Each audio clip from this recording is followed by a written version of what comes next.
tidak ada alasan untuk Pak Prabowo tidak bisa menghapuskan penjajahan yang sudah karena bertentangan dengan prinsip bangsa dan negara.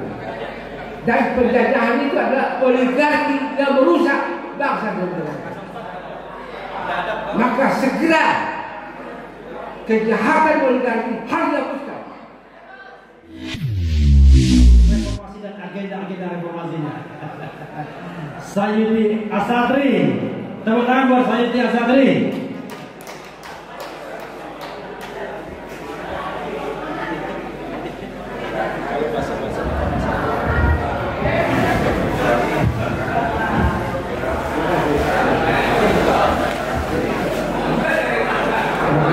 Assalamualaikum warahmatullahi wabarakatuh.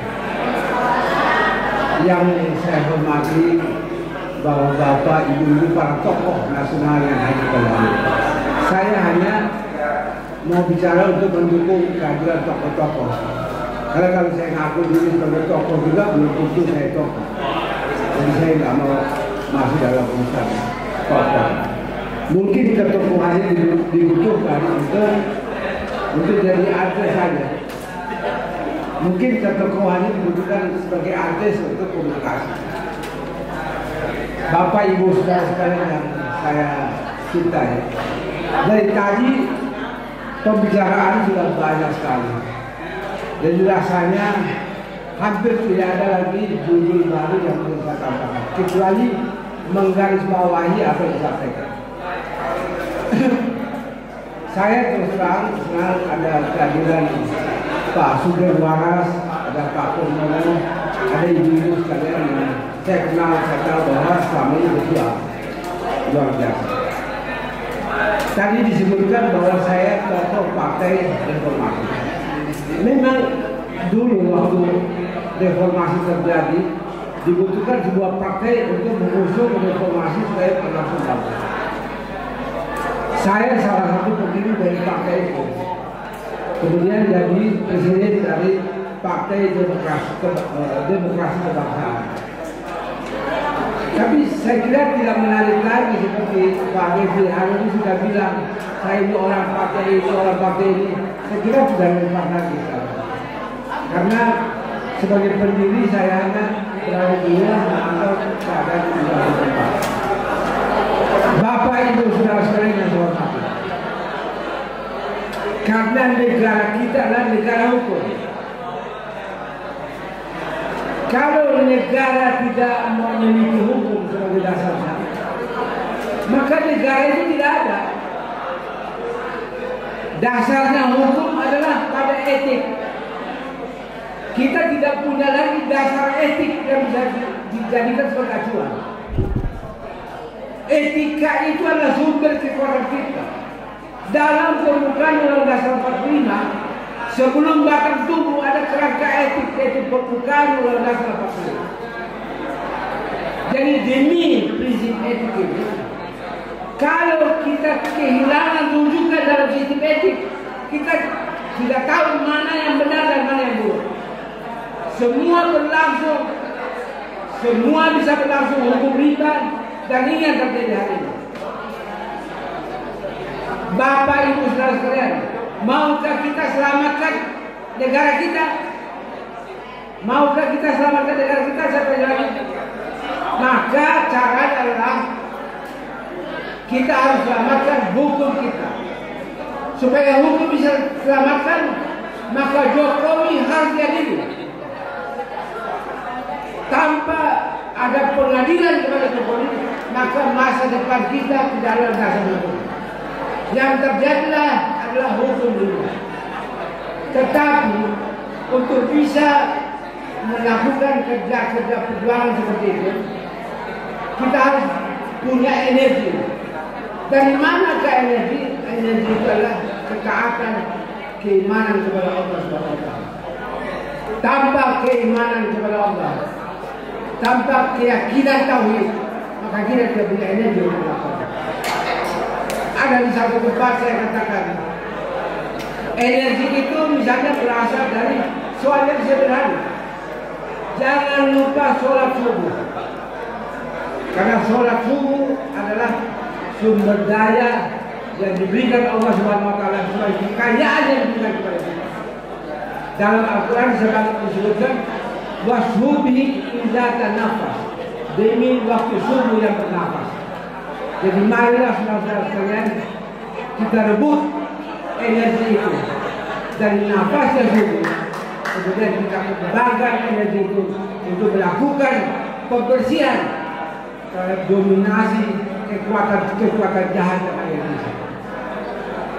Dunia internasional berlandaskan pada prinsip international liberal rule based. Satu tatanan dunia internasional liberal, tatanan internasional yang berbasiskan hukum. Tapi hukum ini selama ini berada dalam tafsirnya Amerika. Maka kita harus kembangkan tafsir etik kita itu berbasiskan Pancasila. Kalau dengan kita kembangkan Pancasila sebagai pandangan dunia yang berhasil, maka kita akan punya energi untuk menerapkan semua cita-cita yang kita. Tadi saya dengar dari Habib Qursi mengatakan bahwa insya Allah Islamic Center yang besar di Jakarta akan dimanfaatkan, dikembangkan menjadi pusat kajian agama yang taraf internasional dan bisa engage, bisa berhubung dengan kekuatan internasional. Tanpa satu dukungan energi etik seperti itu, maka apapun yang diinginkan oleh Presiden Prabowo tidak akan berhasil. Prabowo, Presiden kita, punya cita-cita yang baik. Setidaknya kita baca dalam buku-buku yang diterbitkan dalam riwayat perjuangannya. Tetapi kita dihantui keraguan. Apakah cita-cita seperti itu bisa diterapkan oleh apa tidak? Kita menggunakan prinsip dalam Al-Quran, nahkum bizahir. Kami berhukum secara zahir. Secara zahir kita melihat cita-cita yang baik itu perlu didukung. Tapi dengan catatan bahwa kalau tidak berhasil, maka kita akan memberikan menarik dukungan itu Pak Prabowo. Jadi saya bukan pendukung salah satu calon kepemimpinan politik tertentu, tapi kita anggap ini sebagai rezeki. Kepemimpinan yang baik secara zahir kita harus rezeki. Kalau kita dukung dan dia bisa berbuat baik, maka dukungan kita sangat berharga buat pemerintahan Prabowo. Maka tidak ada alasan. Kalau kita sudah punya energi dan dasar tauhid kita kuat, kita berikan dukungan kepada Prabowo. Tidak ada alasan untuk Pak Prabowo tidak bisa menghapuskan penjajahan yang sudah karena bertentangan dengan prinsip bangsa dan negara. Dan penjajahan itu adalah oligarki yang merusak bangsa dan negara. Maka segera kejahatan oligarki harus dihapuskan. Karena sifat oligarki, kalau kita terlambat menangani mereka, maka mereka akan dapat konsolidasi dan memakan kita menghabisi kita. Pesan kita kepada kepimpinan Presiden Prabowo adalah jangan berikan kesempatan kepada oligarki untuk berkembang biak. Segera musnahkan, hilangkan, bersihkan Indonesia dari campur dominasi mereka yang jahat itu. Kalau tidak dilakukan dengan cepat, dengan segera, secara terukur, berbasiskan penghormatan kepada demokrasi Pancasila dan amanat konstitusi, maka tunggu tinggal saja. Kita akan diterkam oleh kekuatan seperti itu. Dan kita tidak inginkan hal itu terjadi. Itulah kenapa kita hadir dalam forum ini. Reformasi yang tadi disebutkan oleh para pihak bisa gagal seperti sekarang karena kita terlambat untuk mengantisipasi. Maka negara dikejar, diambil alih oleh kekuatan jahat. Kita tidak ingin biarkan lagi kekuatan jahat menang lagi. Kesempatan ini harus dimanfaatkan segera. Kalau kita terlambat, maka tamat. Demikian, terima kasih. Wassalamualaikum.